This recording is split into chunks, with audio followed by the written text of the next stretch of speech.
Cumprimento a igreja com a paz do Senhor Jesus, amém? Meus amados, que alegria poder mais uma vez estar na casa do Senhor, para adorar a Ele e aprender mais da sua palavra. Sem perca de tempo, eu quero convidar a igreja para abrir a Bíblia Sagrada no texto concernente à mensagem de hoje, no livro de João, capítulo de número 20.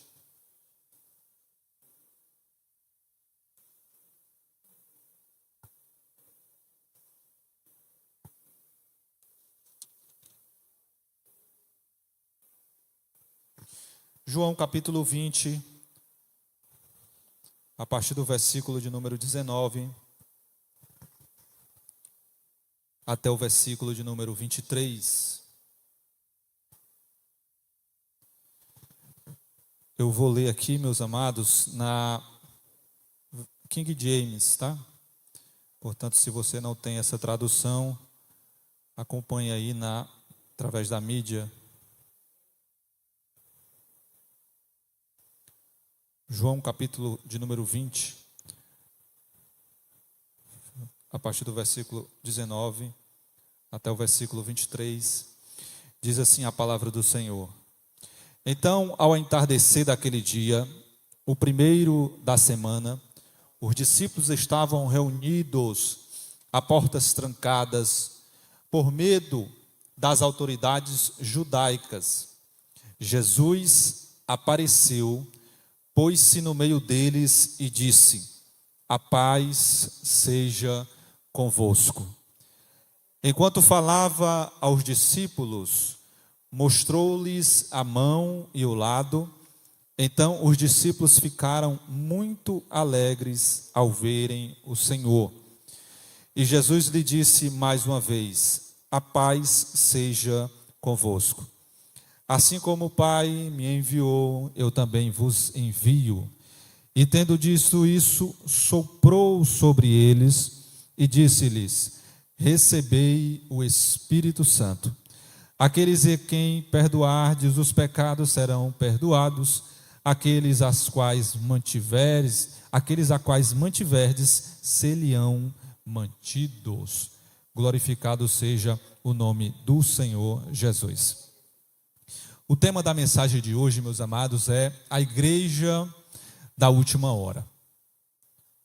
A igreja da última hora. O capítulo 20 do Evangelho de João é um dos momentos mais marcantes da história cristã. O capítulo 20, ele é o relato da ressurreição de Jesus Cristo. Um evento que transformou para sempre, meus amados, o destino de toda a humanidade e deu início ao que conhecemos hoje como igreja. Os discípulos que antes estavam mergulhados em incerteza e medo, aqui nesse capítulo 20, a partir do momento em que Jesus Cristo se põe no meio deles, eles encontram neste Jesus ressuscitado a esperança e a coragem que eles precisavam para cumprir a missão que Jesus Cristo tinha lhes dado. Nos 4 evangelhos, tanto no livro de Mateus, como Marcos, Lucas, e no livro que nós acabamos de ler, João, nós vamos ver aqui diferentes perspectivas sobre esta narrativa da ressurreição. Mas o que me chama a atenção, meus amados, é que todos os evangelistas apontam para o mesmo fato central. Que fato é esse, pastor? Jesus Cristo venceu a morte. Em Mateus capítulo 28, nós temos o relato da ressurreição de Jesus Cristo, e o enfoque do evangelista Mateus é de como as mulheres, indo até o túmulo de Jesus, encontram um anjo, recebe a notícia de que Jesus havia ressuscitado. Aquelas mulheres são as primeiras a receber esta notícia e são também as primeiras a serem comissionadas a anunciar aos discípulos essa grande novidade. No livro de Marcos, no capítulo 16, o evangelista ele vai destacar o medo e a surpresa das mulheres ao encontrarem aquele túmulo vazio. Enquanto que no livro de Lucas, no capítulo 24, nós temos também essa mesma narrativa, e o evangelista Lucas, ele vai dar uma ênfase no encontro em que Jesus Cristo tem com os discípulos no caminho de Emaús, onde Jesus Cristo vai se revelar para aqueles discípulos em meio a uma conversa, enquanto eles estavam caminhando em direção ao caminho de Emaús. Mas quando eu estava lendo esta mesma narrativa nos 4 evangelhos, foi no evangelho de João, no capítulo 20, que algo me chamou a atenção. Porque no capítulo 20 também nós vamos ver a narrativa da ressurreição de Jesus Cristo, mas o evangelista João, ele vai nos apresentar aqui uma cena muito dramática. Que cena é essa, pastor? Os discípulos estavam trancados dentro de uma casa, amedrontados, sem saber o que fazer após a morte de Jesus Cristo. O texto é muito claro.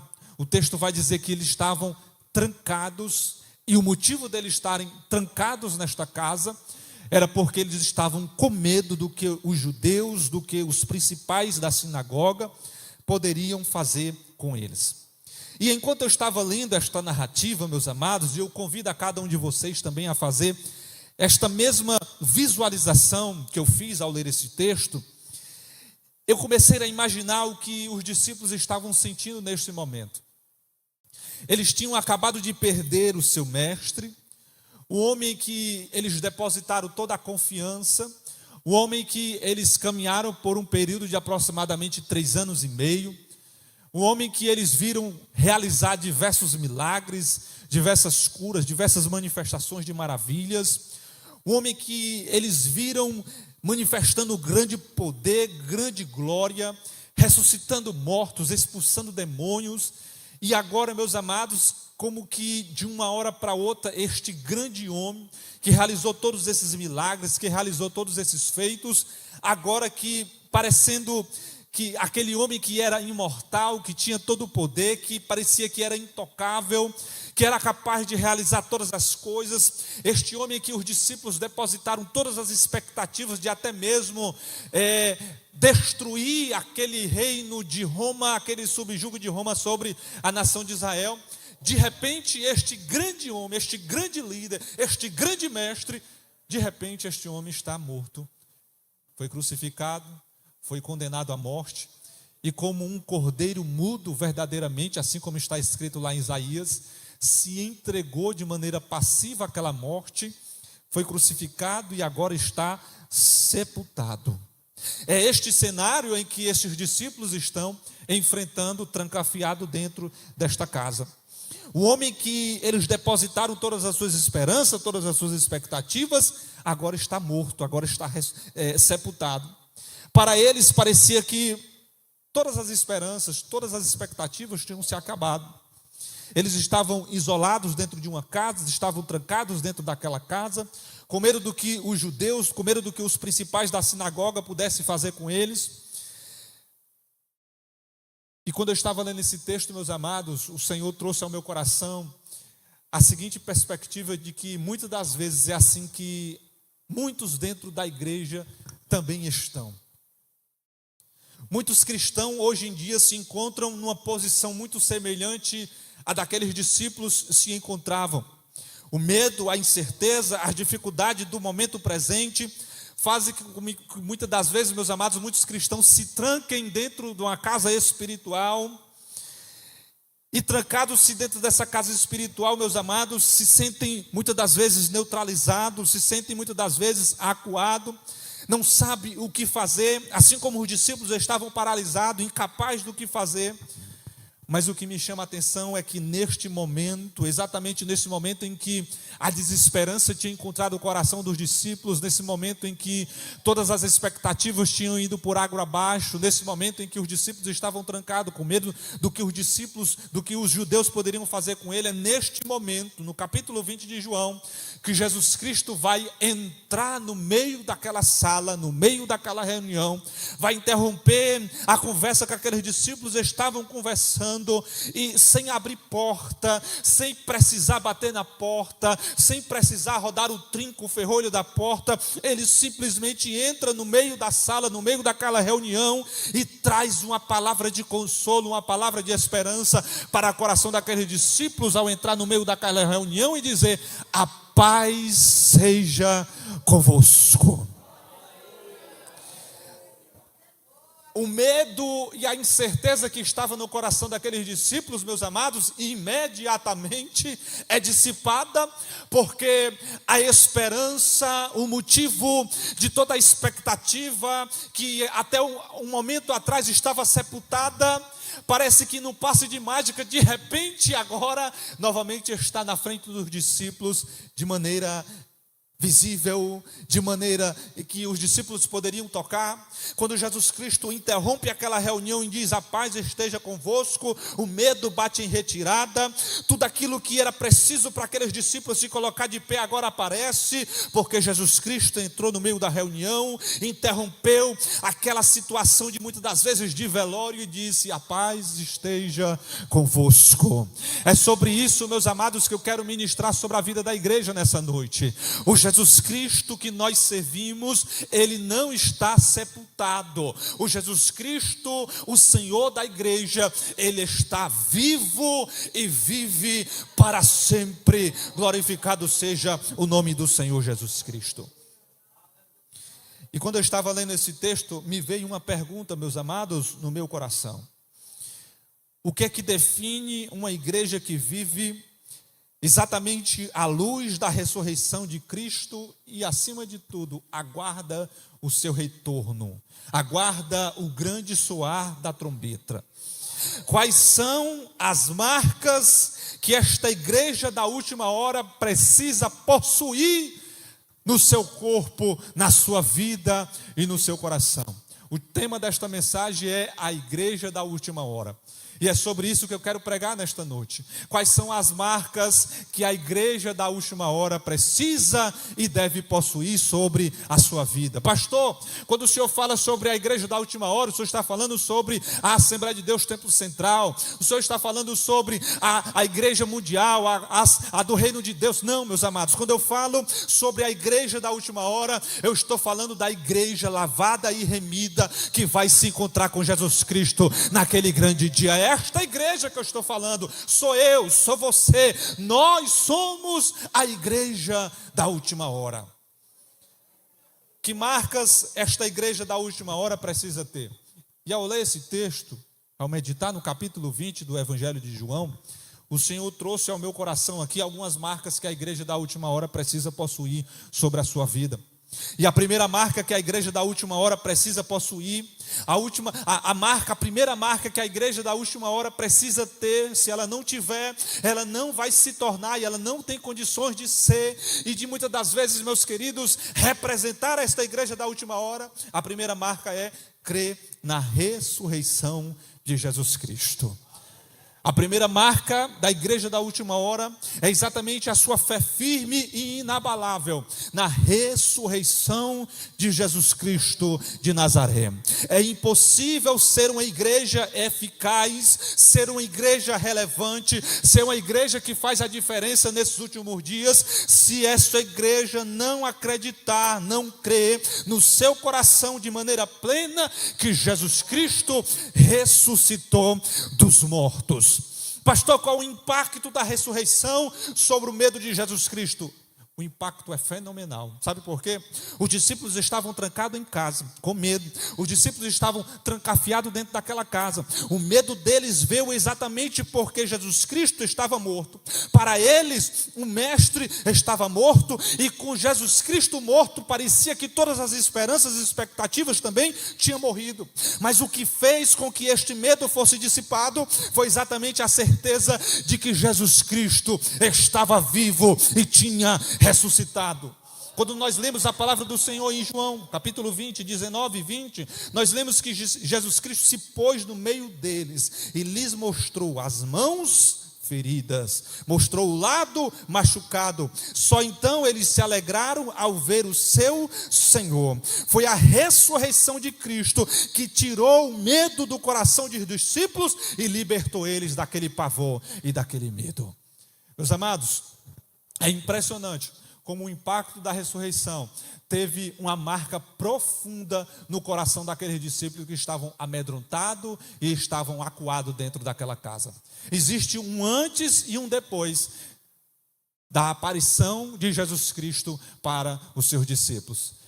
Antes de Jesus Cristo aparecer ressuscitado, nós tínhamos, meus queridos, homens trancafiados, homens que tinham visto Jesus Cristo operar milagres, homens que tinham visto Jesus Cristo ressuscitar mortos, expulsar demônios. Estes homens que caminharam por 3 anos e meio aproximadamente com Jesus Cristo e tinham visto tudo aquilo que Cristo operou, agora estavam tomados pelo medo, porque o mestre estava morto. Mas quando eles viram Jesus Cristo ressuscitado, eles puderam perceber que tudo aquilo que Jesus Cristo falou, todas as promessas que ele tinha prometido, estavam novamente renovadas, estavam de pé, porque aquele que prometeu estava vivo, e estava vivo para sempre, para toda a eternidade. A ressurreição de Jesus Cristo, meus amados, ela é o fundamento da nossa fé. Se nós não tivermos e não acreditarmos na ressurreição de Cristo, nem tem motivo de estarmos aqui. É isso que está lá em 1 Coríntios, capítulo 15, do versículo 14 até o 19. Quando o apóstolo Paulo, escrevendo aos Coríntios, ele vai nos lembrar que se Cristo não ressuscitou, e é isso que o apóstolo Paulo fala para os Coríntios: se Cristo não ressuscitou, a nossa fé ela é inútil. Nós ainda estamos em nossos pecados. É exatamente a ressurreição de Cristo, é exatamente saber que Jesus Cristo ressuscitou, e esta ressurreição não é apenas um detalhe da nossa fé, ela é a base central sobre tudo e sobre o que a nossa fé está sustentada, está edificada. Portanto, se você não crê na ressurreição de Cristo, nós não podemos, meus queridos, estar fortalecidos, porque Jesus Cristo ressuscitou, e somente por causa disso que nós temos motivação de estarmos aqui nesta noite, glorificando, exaltando e adorando o nome dele, porque ele ressuscitou, e um dia nós ressuscitaremos com ele também naquele grande dia. Se não crermos na ressurreição, não podemos ser igreja, pois o Cristo que servirmos, meus amados, estaria morto se nós não acreditássemos na ressurreição de Jesus Cristo. E aqui, meus amados, eu vejo uma aplicação muito prática para as nossas vidas. Assim como os discípulos que estavam trancados por medos, ao perceber que Jesus Cristo estava ressuscitado, hoje também nós como igreja, muitas das vezes que estamos apegados no medo, seja no medo do que o mundo vai falar sobre nós, seja no medo do que vai acontecer, seja com medo das novas perspectivas, nós abrimos o jornal e se nós dermos vazão àquilo que está passando no noticiário, nós nem saímos de casa. Temos cristãos que até hoje ainda não voltaram para a igreja, com medo daquilo que aconteceu durante a pandemia. Temos crentes que ainda estão dentro das suas casas, assistindo o culto pela internet, assistindo o culto online. Se você está doente, se você tem algum tipo de patologia, não pode vir ao culto, amém. Mas se você está bem, meu amado, deixa esse medo de lado e venha se vir ao Senhor, porque Ele é Deus para dissipar do teu coração todo medo. Muitos cristãos, meus amados, ainda estão paralisados por causa do medo, por falta de segurança, pelas dificuldades, pelo aquilo que muitas das vezes parece ser impossível de ser superado. Mas a igreja da última hora, eu e você, somos uma igreja que se libertou de todo medo, exatamente porque nós cremos que Jesus Cristo está vivo e irá nos ressuscitar também naquele grande dia. Quando realmente cremos que Jesus Cristo ressuscitou, ganhamos coragem para avançar, porque sabemos que a morte foi vencida e nada pode nos separar do amor de Jesus Cristo. É aquilo que Paulo fala, meus amados: o que me separará do amor de Deus? Será a morte, será a perseguição, a fome, a nudez, o perigo, a espada? Nada poderá nos separar do amor de Jesus Cristo, porque Ele venceu a morte, Ele está vivo, e porque Ele está vivo nós temos esperança. Quer ver um exemplo prático da transformação que a ressurreição é capaz de fazer? É só olhar para o exemplo de Pedro. Pedro, antes de Jesus Cristo ser preso, Pedro vai se encontrar com Jesus. Jesus vai dizer que daqui a pouco iria ser preso, ia ser julgado, ia ser crucificado, ia ser morto. Pedro se levanta com muita ousadia e diz: Jesus, eu jamais permitirei que você seja preso, e se for preciso eu vou contigo até a morte, eu morro contigo. Nós sabemos o que aconteceu. Pedro, com toda aquela ousadia, não foi nada disso que ele fez, muito pelo contrário, ele vai negar a Cristo por 3 vezes, porque quando ele vê tudo aquilo que Cristo falou que iria acontecer verdadeiramente acontecendo, ele foi tomado pelo medo, pelo pavor, pelo espanto. O texto é claro, meus amados, ao dizer que enquanto Jesus Cristo estava sendo julgado, Pedro acompanhava de largo, e por 3 vezes ele foi interrogado. As pessoas chegaram, olhavam para Pedro e diziam: tu é um deles, porque tu se parece com ele. Pedro nega, ele está tomado pelo medo, ele está tomado pelo pavor. Novamente outra pessoa o interpela e diz: tu é um deles, você se veste como ele, você se fala como ele. Jamais, eu nem conheço este homem. Pela 3ª vez, outra criada diz: você é um dele, porque não tem como negar. Ele vai dizer palavras torpes. É isso que o texto fala, porque ele estava tomado pelo medo. Mas quando, meus amados, Jesus Cristo ressuscita e se encontra com Pedro, Jesus Cristo vai comissionar a Pedro. Pedro vai ser tomado por uma ousadia ao ver Jesus Cristo ressurreto, ao ponto dele dar a própria vida dele em amor à causa do Evangelho. Antes de Jesus Cristo ressuscitar, nós temos um Pedro fraco, um Pedro medroso, um Pedro tomado pelo pânico, um Pedro que nega Jesus 3 vezes. Mas depois que Jesus Cristo ressuscita, aparece para Pedro, nós vamos ver um Pedro intrépido, um Pedro corajoso, um Pedro que vai pregar a palavra na frente dos fariseus, dos saduceus, vai enfrentar os principais da sinagoga, porque agora ele está tomado pela ousadia e pela fé no Jesus Cristo, que ressuscitou. E se ele ressuscitou, não importa o que aconteça comigo, ele me ressuscitará também naquele grande dia. É esta a esperança que deve habitar no nosso coração. Pedro foi tomado pela ousadia, exatamente porque ele creu na ressurreição de Jesus. Por isso, a primeira marca da igreja da última hora é exatamente crer que Jesus Cristo ressuscitou, e nós também ressuscitaremos naquele grande dia com Ele. A doutrina da ressurreição, meus amados, é uma das doutrinas bases da igreja cristã. Portanto, se você nunca ouviu falar, fique sabendo, a nossa fé, ela só tem fundamento e só tem base, e só existe motivação de nós estarmos aqui, porque Jesus Cristo, Ele morreu, padeceu pelos nossos pecados, mas ao 3º dia Ele ressuscitou. O que diferencia o cristianismo de todas as outras religiões é porque todas as outras religiões, o seu líder, se você for lá, você vai ver o túmulo, você vê o túmulo de Maomé, você vê o túmulo de Buda, você vê o túmulo de todos aqueles que fundaram a religião. Mas quando você chega no túmulo de Jesus Cristo, você vai ver a placa: Ele não está mais aqui, Ele ressuscitou.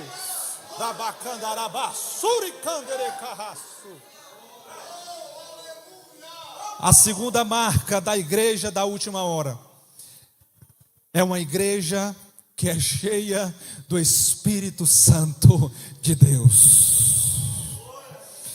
O texto vai dizer, meus queridos, que quando Jesus Cristo entra no meio daquela reunião, e é isso aqui que você tem que guardar no seu coração: não podemos viver uma vida cristã, muito menos cumprir a missão que Ele nos deu, sem estarmos cheios do Espírito Santo de Deus.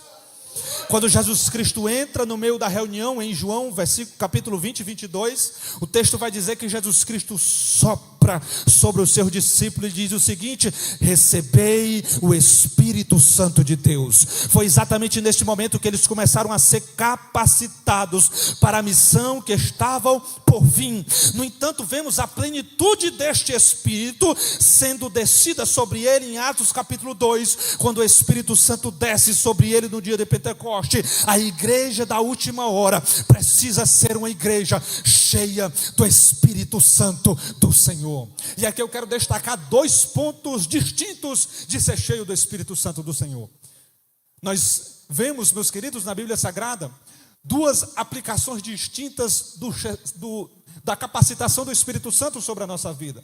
A primeira é a ênfase dada pelo evangelista Lucas. Quando nós lemos os escritos de Lucas, tanto no evangelho que ele escreveu, como também na continuação, que é o livro de Atos, nós vemos que o evangelista Lucas, ele vai dar uma ênfase no recebimento do Espírito Santo, como uma espécie de capacitação, de empoderamento que o crente, que a igreja precisa possuir para cumprir a missão de Jesus Cristo aqui na face da terra. Em Atos capítulo 1, versículo 8, nos diz que ao recebermos poder que iria descer sobre nós do Espírito Santo, nós seríamos testemunha de Jesus Cristo, tanto em Jerusalém, como na Judeia, em Samaria e até aos confins da terra. É o Espírito Santo, meus amados, que nos dá ousadia para compartilhar este evangelho. É Ele que nos capacita a sermos testemunhas e a levarmos a mensagem de Cristo ressuscitado ao mundo. Sem o Espírito Santo, a nossa evangelização, meus amados, ela é ineficaz. Sabe por quê? Porque é fácil ter retórica, é fácil ter homilética, é fácil ter interpretação bíblica, é fácil ter exegese, é fácil montar um sermão, tudo isso é fácil, mas só o Espírito Santo que é capaz de convencer o homem do pecado, da justiça e do juízo. Se um pregador, por mais orador que ele seja, não estiver cheio, capacitado e revestido da unção do Espírito Santo, ele prega por 1, 2, 3 horas e nada acontece. Mas quando se levanta um cristão cheio da presença do Espírito Santo, ele pode chamar Jesus de Geneso, ele pode falar Êxodo, mas quando ele abre a boca, se ele estiver cheio do Espírito Santo, milagres acontecem, vidas são salvas, vidas são restauradas, porque quem faz a obra é o Espírito Santo do Senhor. Mas existe uma outra ênfase dada na Bíblia Sagrada quanto a ser cheio do Espírito Santo. A primeira é a ênfase dada por Lucas, que é a capacitação que o Espírito Santo nos dá para compartilhar este evangelho. Mas existe uma outra ênfase, que é a ênfase dada por Paulo, quando ele escreve lá em Gálatas, capítulo 5, do versículo 16 ao 25. Paulo nos ensina que é o Espírito Santo que nos capacita a andar em santidade. A igreja da última hora é uma igreja que vive em santidade. A igreja da última hora não é uma igreja que apenas evangeliza, mas é uma igreja que vive uma vida que reflete o caráter de Cristo. O Espírito Santo nos guia e nos molda à imagem de Jesus Cristo de Nazaré. Meus amados, basta você olhar para o que está acontecendo na China nesse momento. Quer ver a ação do Espírito Santo? Olhe para a igreja da China. Pastor, mas lá nem pode ter igreja. Exatamente. Apesar de não poder ter igreja, nós temos uma igreja na China, escondida, muito maior do que qualquer outra igreja. Só para você ter ideia do que é o poder do Espírito Santo de Deus. Não podemos cumprir a missão de sermos a igreja da última hora sem estarmos revestidos da presença do Espírito Santo de Deus, tanto para evangelizar, como também para viver em santidade.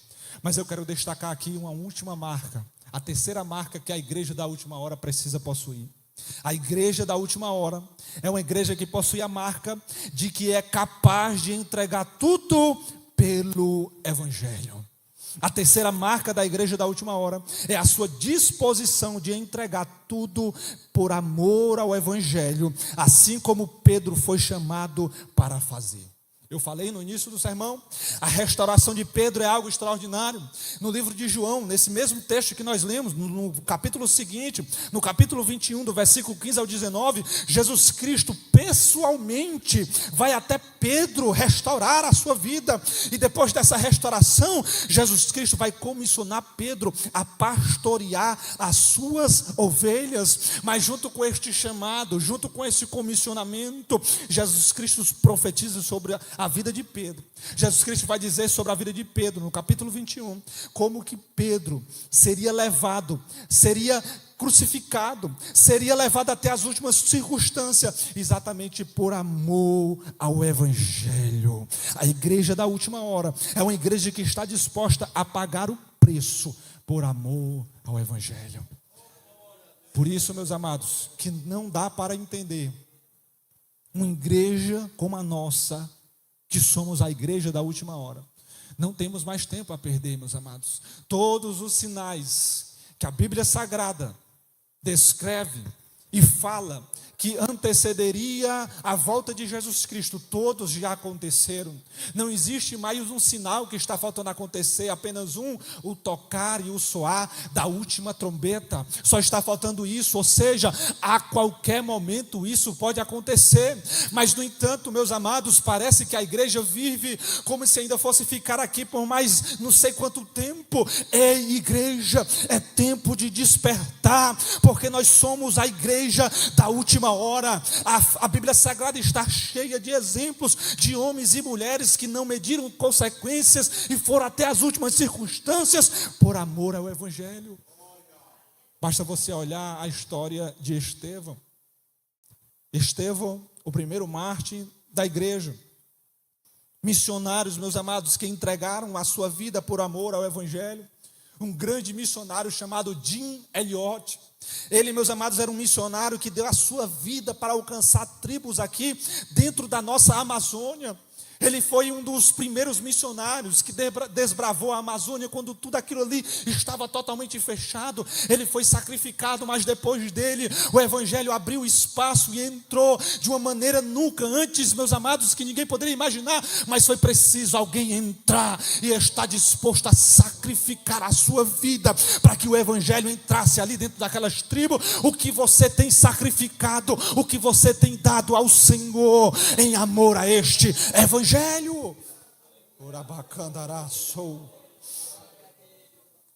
E aqui, meus amados, fica essa pergunta: o que estamos dispostos a sacrificar pelo Evangelho?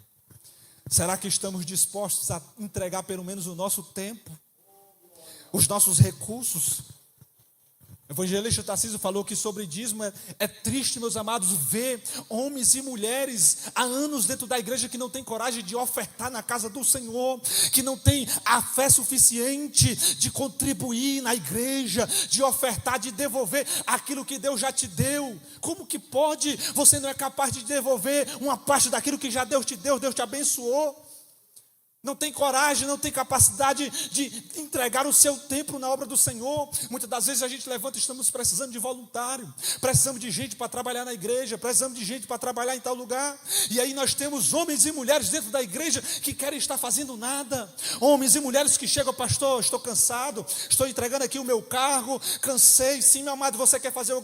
Não quero fazer nada, pastor, me deixe só aqui no meu canto. Como assim, me deixe no meu canto? Existe uma obra que precisa ser feita. Jesus Cristo disse: olha para os campos já estão brancos e poucos são os ceifeiros, e os ceifeiros que Deus levantou estão entregando o arado e olhando para trás. Igreja do Senhor Jesus, é tempo de despertarmos do sono da negligência e pegar a mão no arado e fazer a obra nesses últimos dias, porque Jesus Cristo está voltando. Não é mais tempo de estarmos brincando dentro da igreja. Não é mais tempo de estarmos vindo para a igreja porque não temos outro lugar para ir. Não é mais tempo de estarmos considerando e fazendo da igreja apenas um clube social que você não tem para onde ir. A igreja, e esta igreja é a igreja da última hora. E esta igreja da última hora possui todas essas marcas de Cristo na sua vida. É uma igreja que crê na ressurreição. É uma igreja cheia do Espírito Santo. Mas é uma igreja que está disposta também a dar tudo pelo amor ao Evangelho. Para encerrar, meus amados, eu quero somente recapitular essas marcas. E aí você vai fazer um crivo da sua vida. A palavra da doutrina é uma palavra de orientação para que a gente possa pegar esta palavra e medir a nossa vida. Quem mede a nossa vida não é a liderança, quem mede a sua vida não é o pastor, quem mede a sua vida, a minha vida, é a palavra do Senhor. É ela que é o prumo de medir. O prumo de medição da nossa vida não é o irmão A, não é o irmão B. Muitas das vezes a gente até pode pensar, tem pessoas que se levantam e ficam medindo a vida do irmão. Olha lá o fulano de tal, olha a roupa que ele está vestindo, olha o que ela está fazendo, olha isso, olha aquilo. Ei, o prumo não é você da vida do seu irmão, o prumo do outro é a palavra do Senhor. As marcas que a igreja da última hora precisa possuir. Ela crê na ressurreição de Cristo. É a certeza que Jesus Cristo ressuscitou, que nos dá força para vencer o medo e a incerteza. Sabe por que nós temos muitos crentes hoje, tomado pelo pânico, tomado pelo pavor, tomado por uma ansiedade totalmente descontrolada, porque se esqueceu que o Jesus Cristo que ela serve esteve morto, mas hoje está vivo. E independente do que aconteça com você, independente do pânico, do pavor, das lutas, das dificuldades que estão se levantando contra a tua vida, do diagnóstico contrário, não importa, existe um Deus que hoje está ressurreto e Ele irá te ressuscitar também. Creia, Jesus Cristo ressuscitou e está vivo para sempre. É esta certeza que nos dá coragem para viver nesses últimos dias. Mas a igreja da última hora é uma igreja também que está cheia do Espírito Santo. É uma igreja que está capacitada pelo Espírito para não só evangelizar, não só pregar, mas acima de tudo e sobretudo, viver uma vida de santidade. Porque não é porque nós somos fortes, não é porque você é mais santo, não é porque você ora mais, ora menos, não é, mas é porque existe o Espírito Santo que nos capacita a viver uma vida santa e irrepreensível enquanto aqui nós estivermos nessa terra. Mas a terceira marca é a marca de uma igreja que é capaz de entregar tudo por amor ao Evangelho. E aqui eu quero deixar sobre a sua vida o exemplo de Pedro. Pedro, antes de Jesus Cristo ressuscitar, era um Pedro medroso, covarde, que foi capaz de negar Jesus 3 vezes, mas depois que ele viu Jesus Cristo ressurreto, depois que ele viu que Jesus Cristo que estava morto, estava vivo, nós temos agora um Pedro ousado, pastoreando a igreja de Jesus Cristo, e teve a coragem, a ousadia e a intrepidez de ir até as últimas consequências por amor ao Evangelho. Os historiadores falam que quando foram crucificar a Pedro, Pedro estava tomado pela ousadia que só o Espírito Santo pode dar, e ele olhou para os seus algozes e diz: eu não sou digno de morrer como o meu mestre. Eu vou ser crucificado, mas coloca a minha cruz de cabeça para baixo, porque eu não sou digno de morrer como o meu mestre morreu. Pedro foi até as últimas consequências, porque ele estava cheio da presença do Espírito Santo do Senhor. E assim como a igreja primitiva, nós também, como igreja da última hora, somos chamados a vivenciar e a possuir estas marcas da igreja da última hora. E faça um crivo sobre a sua vida. Será se realmente estamos vivendo de acordo com estas marcas que a igreja da última hora exige de mim e de você? Será se nós estamos crendo na ressurreição de Cristo ao ponto de depositar toda a nossa confiança nele? Será se nós estamos buscando a presença do Espírito Santo e estamos verdadeiramente cheios do Espírito Santo? Quem está cheio do Espírito Santo não fofoca. Quem está cheio do Espírito Santo não fala a mão do seu irmão. Quem está cheio do Espírito Santo não fica com disse-me-disse. Quem está cheio do Espírito Santo não se preocupa com a vida alheia. Quem está cheio do Espírito Santo só dá lugar ao Senhor e à vontade dele na face da terra. E por último, será se nós estamos verdadeiramente dispostos a ir até as últimas consequências por amor ao Evangelho? Basta você olhar para a nossa igreja hoje. Estamos num culto de quinta-feira. Quantos irmãos poderiam estar aqui conosco hoje? Estão em casa, deitado, assistindo novela, assistindo jornal nacional, fazendo não sei lá o quê. Meus amados, nós seremos cobrados do Senhor naquele grande dia. E enquanto existir fôlego sobre a minha vida, eu estarei dando testemunho de Deus e de Jesus Cristo aonde Ele me enviar. E é isso que Cristo quer de mim e de você também, dar testemunho desta igreja.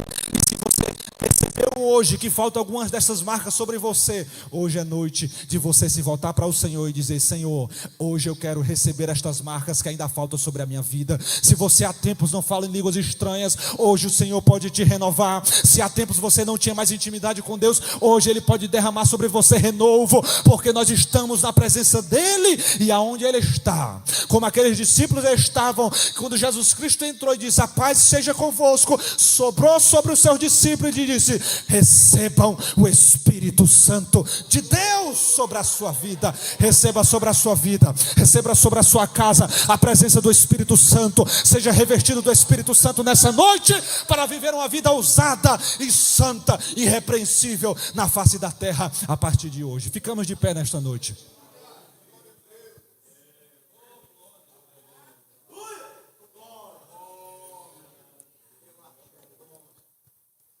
Senhor, meu Deus e meu Pai, eu te louvo, Senhor, pela tua palavra que foi ministrada aqui nesse lugar. Nos ensina a cada dia mais viver de acordo, Senhor, com estas marcas que a igreja da última hora, Senhor, exige de mim e de toda a tua igreja. Desperta a tua igreja aqui, Senhor, para estar vivenciando isto na sua vida. Que possamos ter uma igreja viva, que crê verdadeiramente na ressurreição do teu Filho Jesus Cristo e viva de acordo com esta fé. Que possamos ter uma igreja cheia, ousada, transbordante do teu Espírito Santo. E acima de tudo, Senhor, que possamos ser uma igreja capaz de ir até as últimas consequências por amor e pela causa deste evangelho. É o que nós oramos a ti nesta noite e já te agradecemos em nome de Jesus. Amém. Meus amados, ainda de pé, antes de fazermos a oração final, eu tenho aqui